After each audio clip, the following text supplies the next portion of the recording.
What's a young girl like you doing with Grandpa?" The words hit me like ice water as I looked up from my menu at O'Sullivan's restaurant in Denver, Colorado.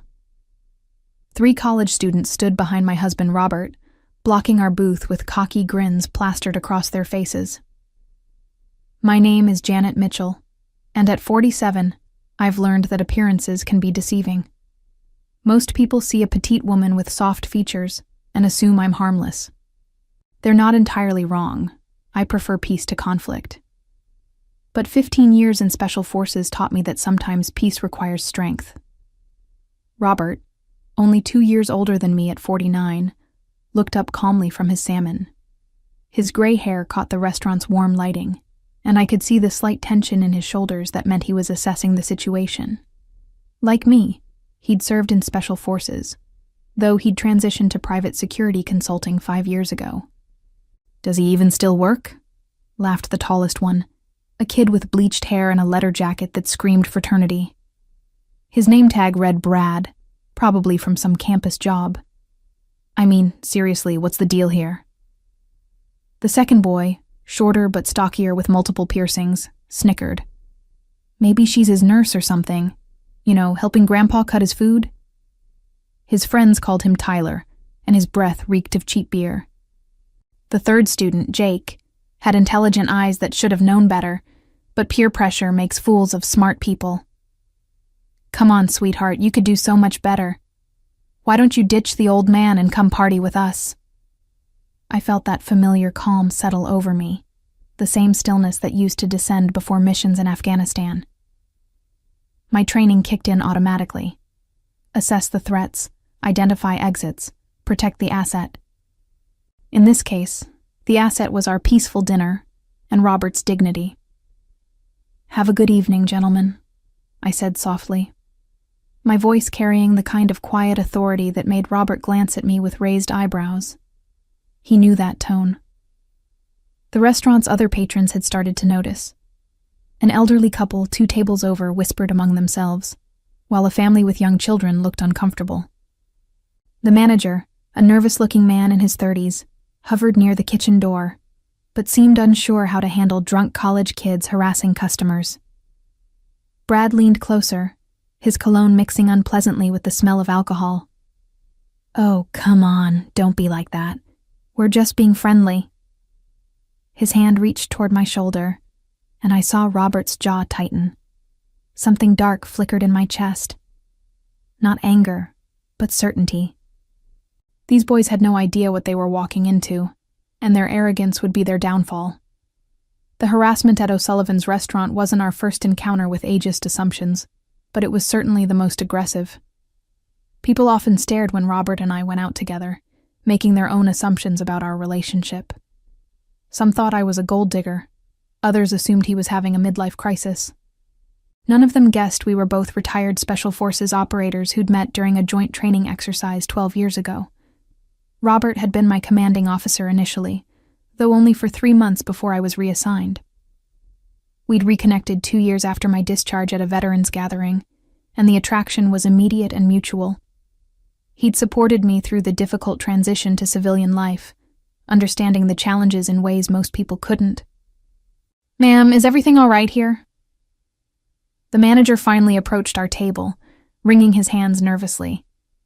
His name tag read Steve, and he looked barely older than the college kids causing trouble. "We're fine, thank you," I replied, still maintaining that calm tone. "We were just finishing dinner." Brad laughed loudly, causing other diners to turn and stare. "See? She's fine. We're all just having a conversation here." He moved closer to Robert, invading his personal space. "Nothing wrong with that, right, old man?" I watched Robert's reaction carefully. His breathing remained steady, hands relaxed on the table, but his eyes had gone cold. He was running the same tactical assessment I was, calculating angles and distances. Neither of us wanted violence, but we were both prepared for it.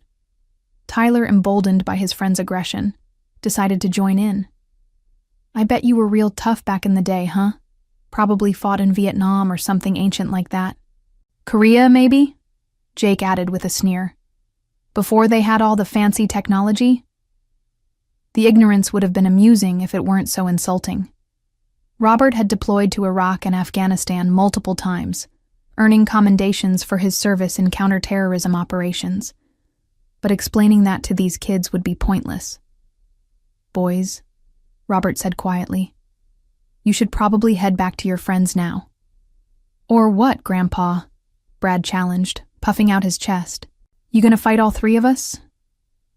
The restaurant had gone quiet, except for the soft jazz playing overhead. Even the kitchen staff had emerged to watch the confrontation unfold. I could see smartphones being raised, ready to record whatever happened next. I placed my napkin on the table and stood slowly. At 5 feet 4 inches and 120 pounds, I probably looked like I was surrendering. The boys' grins widened, thinking they'd intimidated me into backing down. We'll be leaving now, I said, reaching for my purse. Robert, are you ready? But as we tried to move toward the exit, the 3 students shifted to block our path. Brad's eyes had taken on the dangerous glitter of someone who'd had too much to drink and too little discipline. This was about to get interesting. The walk through O'Sullivan's dining room felt like moving through a minefield. Every step toward the exit seemed to encourage the 3 college students more. Brad whispered something to Tyler, who snickered and nodded. Jake hung back slightly, but his eyes remained fixed on me with an expression that made my skin crawl. Excuse me, Robert said politely as we reached the narrow space between tables where the boys had positioned themselves. Nah, I don't think so, Brad replied, crossing his arms. Your girlfriend and I weren't finished talking. The word girlfriend dripped with such disdain that several nearby diners gasped audibly. An older woman at the bar shook her head in disgust, while a middle-aged man started to rise from his seat before his wife pulled him back down. She's my wife, Robert said calmly, but I caught the edge in his voice that meant his patience was wearing thin. Tyler made an exaggerated, shocked face. Wife? Dude, that's even worse. What's next? Dentures in a glass by the bedside table?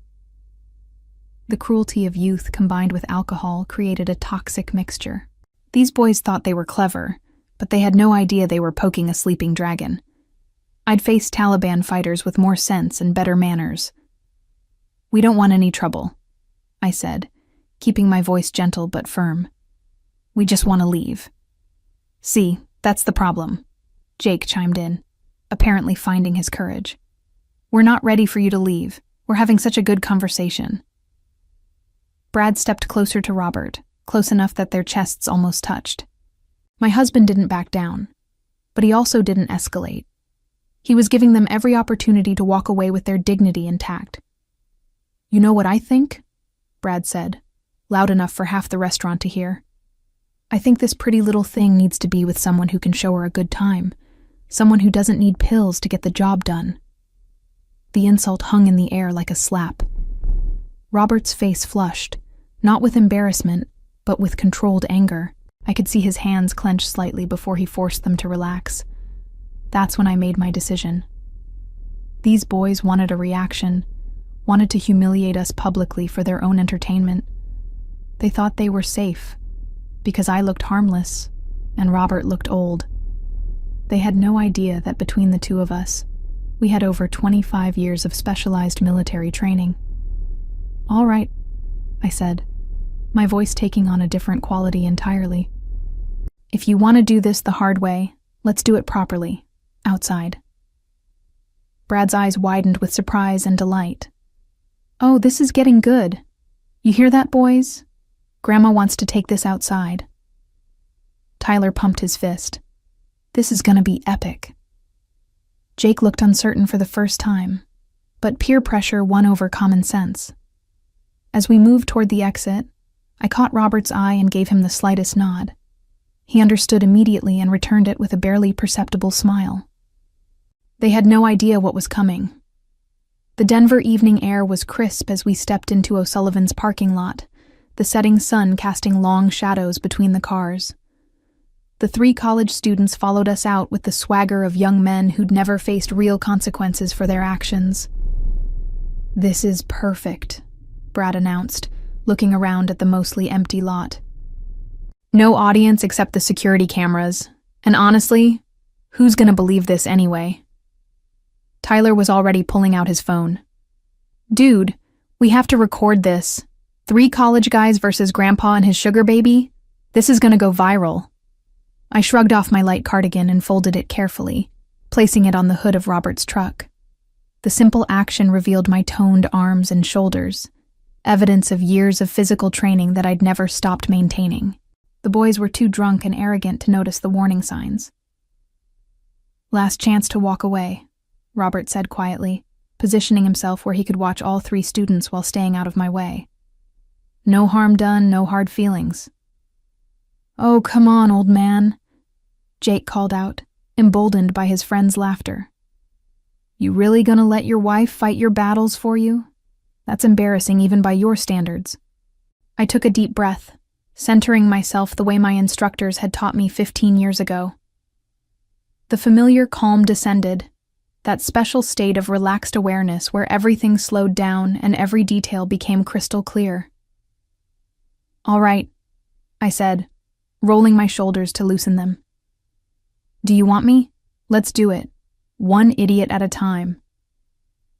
The way I said it, with complete confidence and no trace of fear, finally penetrated Brad's alcohol-soaked consciousness. For the first time, uncertainty flickered across his features. "Wait, what?" Tyler stopped recording, confused by my sudden transformation from victim to aggressor. "You heard me," I continued, my voice taking on the command tone I'd used to brief missions. "You wanted to prove you're tough, guys. Here's your chance. But we do this properly, one at a time, no weapons, no gang tactics." Jake took a half step backward. "Look, maybe we got a little carried away. We don't actually want to hurt anybody." "Too late for that conversation," I replied, pulling my hair back into a ponytail. "You followed us out here. You've been threatening my husband, and you've made your intentions clear. So let's finish what you started." Brad, realizing his friends were wavering, felt the need to prove his leadership. "Fine, whatever. This is stupid anyway. I'll just put you down quick, and we can all get back to our lives." He was bigger than me, about 6 feet tall and probably 200 pounds of what he thought was intimidating muscle. But size meant nothing if you didn't know how to use it, and his stance told me everything I needed to know about his fighting experience. Absolutely none. "Robert," I called to my husband, "would you mind stepping back a bit? This might get messy." Robert nodded and moved toward the restaurant entrance, but I could see the slight smile playing at the corners of his mouth. He'd seen me spar during our military days, knew exactly what these boys were walking into. "You know what?" Tyler said, raising his phone again. "Maybe we should record this after all. When the cops show up, we'll have proof that she attacked us." "Good thinking," I agreed pleasantly. "Make sure you get my good side." The casual way I said it, like I was posing for family photos instead of preparing for a fight, sent a visible chill through all 3 of them. Jake actually took another step backward, his survival instincts finally kicking in despite the alcohol. But Brad was committed now, driven by pride and peer pressure into a situation his brain couldn't process. He started forward with the kind of telegraphed haymaker that wouldn't have landed on a scarecrow. 15 years of Special Forces training were about to meet 3 college boys who thought YouTube videos counted as martial arts education. This was going to be educational for everyone involved. Brad's wild swing came exactly where I expected it, a right hook aimed at my head with all his weight behind it. In the half-second it took him to throw the punch, I had already decided his fate. Step aside, redirect his momentum, and let physics do the rest. I moved left and slightly forward, catching his extended arm and using his own force to spin him around. Brad's eyes went wide with shock as he realized he was suddenly facing the wrong direction, his body twisted and off balance. "What the?" he started to say, just as I gave him a gentle push toward the large dumpster behind O'Sullivan's restaurant. The satisfying crash as Brad disappeared headfirst into the container, full of kitchen scraps and rotting food, echoed across the parking lot. His legs kicked frantically as he tried to extract himself from what smelled like a week's worth of spoiled seafood and vegetable trimmings. Tyler stood frozen, phone still recording, mouth hanging open in disbelief. How did you... Physics, I explained conversationally. Force equals mass times acceleration. Your friend provided both the mass and the acceleration. I just provided the direction. Jake had gone pale, but Tyler was still processing what he'd witnessed. That was lucky, a fluke or whatever. Brad just slipped. Would you like to test that theory? I asked, turning to face him fully. Tyler was shorter than Brad, but stockier, with the kind of build that suggested he thought muscles alone made someone dangerous. He set his phone on the hood of a nearby car and flexed his shoulders, trying to intimidate me. I do CrossFit, he announced, as if that explained something important. That's nice, I replied. I do combat. He charged with more technique than Brad had shown, keeping his guard up and aiming for a tackle rather than a wild punch. But technique learned in a gym was no match for training earned in life-or-death situations. As Tyler reached for me, I sidestepped and grabbed his belt, using his forward momentum to help him continue his journey toward the ground. But instead of just letting him fall, I guided his trajectory toward the decorative fountain that sat in the restaurant's outdoor seating area. The splash was tremendous. Tyler surfaced sputtering and thrashing, his tough guy persona dissolving along with his hair gel. The fountain wasn't deep, but it was cold, and the shock of the water seemed to sober him up immediately. My phone, he wailed, suddenly realizing he'd dropped it during his impromptu swim. My phone's gonna be ruined! From inside the dumpster, Brad was making sounds that suggested he'd discovered something particularly unpleasant among the restaurant's discarded food. His muffled curses mixed with Tyler's splashing to create quite the soundtrack. Jake, now the only one still standing and dry, looked at his friend's predicaments and then at me. Whatever he saw in my expression convinced him that discretion was definitely the better part of valor. I'm so sorry, he said, backing away with his hands raised. We were drunk and stupid, and I'm really, really sorry. Please don't hurt me. Then he did something that surprised everyone, including himself. He started crying, not just tearing up, but full-blown sobbing as the alcohol, adrenaline, and embarrassment all hit him at once. I want my mom, he whimpered, pulling out his phone with shaking hands. I just want to go home. The entire confrontation had lasted less than 3 minutes. 2 college students were thoroughly defeated. The third was having an emotional breakdown. And I hadn't even broken a sweat. Robert approached, shaking his head with amazement. 15 years in special forces and you're still full of surprises. I told them, I said, straightening my blouse, one idiot at a time. The aftermath was even more entertaining than the fight itself. Brad finally managed to extract himself from the dumpster, covered head to toe in what appeared to be marinara sauce, wilted lettuce, and something that might have once been fish.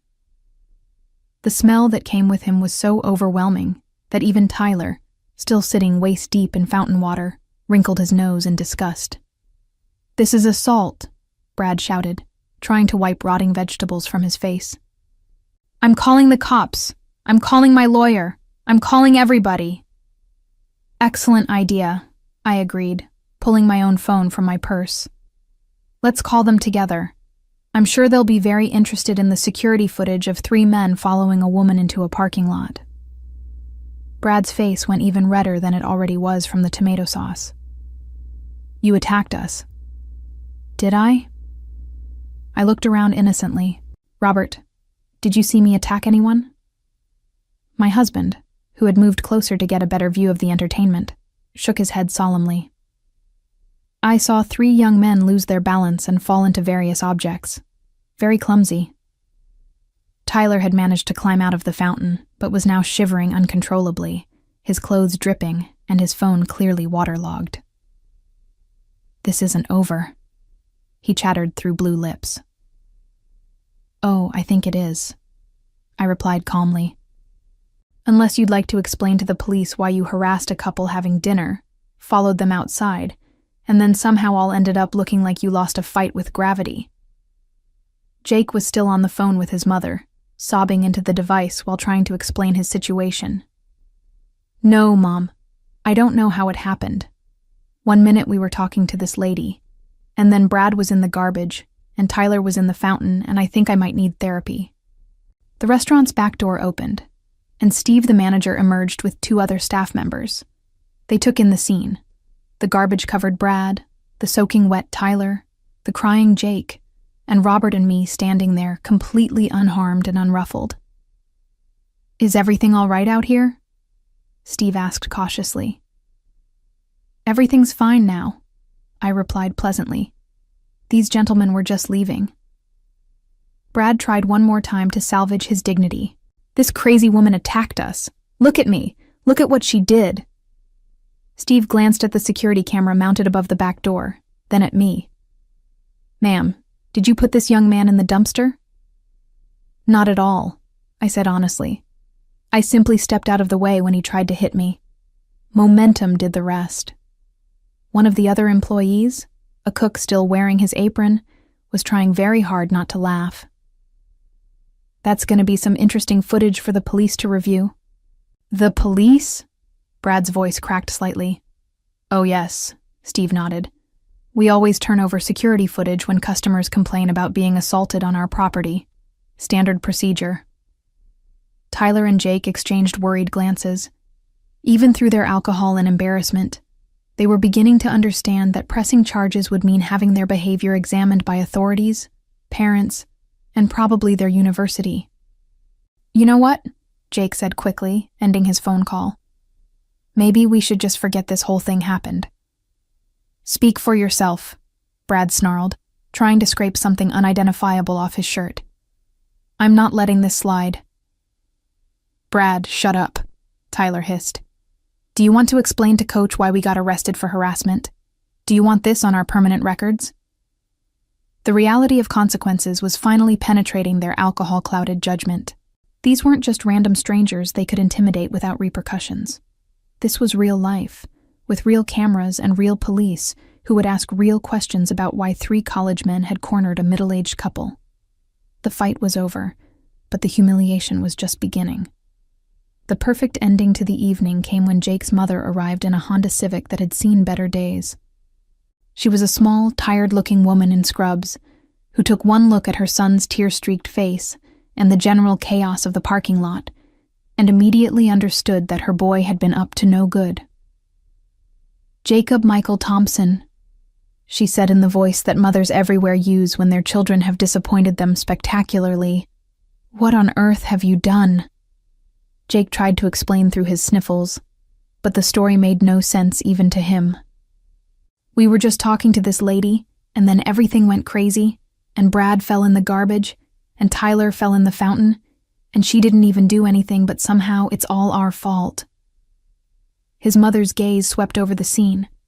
Brad still picking lettuce out of his hair, Tyler shivering in his wet clothes, and me standing there looking like I'd just finished a pleasant evening stroll. "Ma'am," she said, turning to me with obvious embarrassment, "I am so sorry for whatever my son and his friends put you through. This is not how I raised him." "I understand completely," I replied gently. "Boys sometimes make poor choices when they're drinking. I'm sure he's learned from this experience."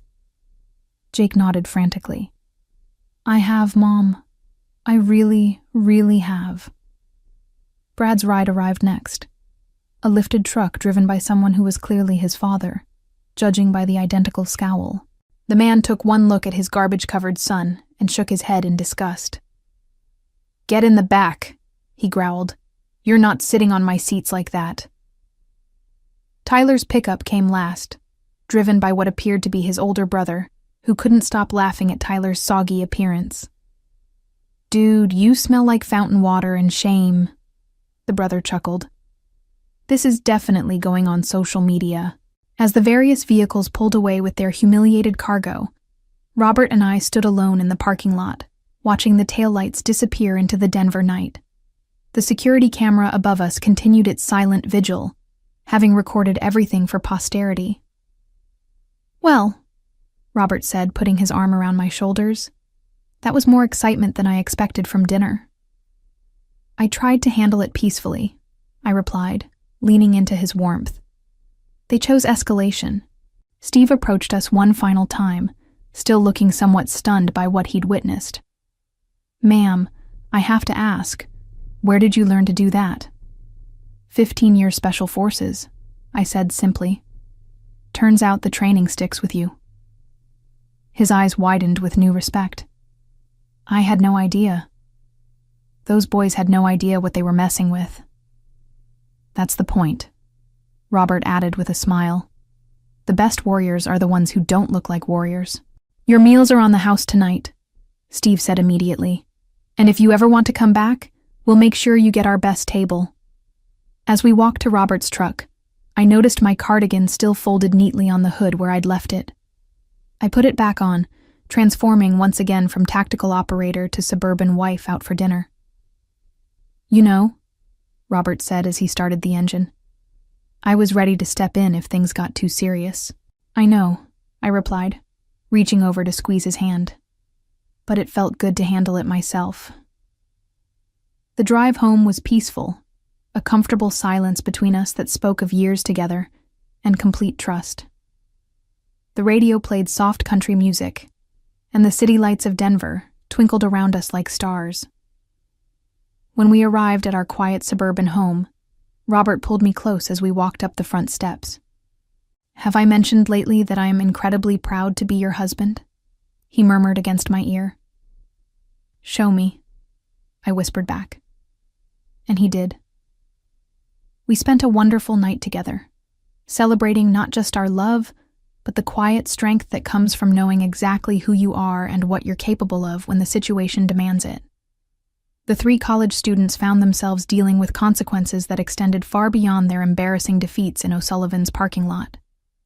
The security footage, as promised, was reviewed by police when Brad initially tried to file assault charges, but the video clearly showed him throwing the first punch while Janet acted purely in self-defense.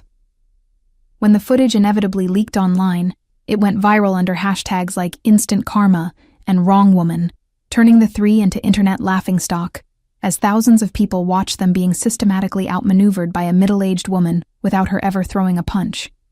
Their university's disciplinary committee took a dim view of students harassing civilians and potentially damaging the school's reputation, resulting in academic probation and mandatory sensitivity training. Their families were mortified, their friends mocked them relentlessly, and their dating lives became non-existent as word spread throughout the campus about their spectacular failure to intimidate a woman less than half their combined size. As I looked back on that evening, I realized that sometimes the most important lessons come not from seeking confrontation, but from being prepared when confrontation finds you, and knowing that true strength lies not in dominating others, but in protecting what matters most with precisely the right amount of force.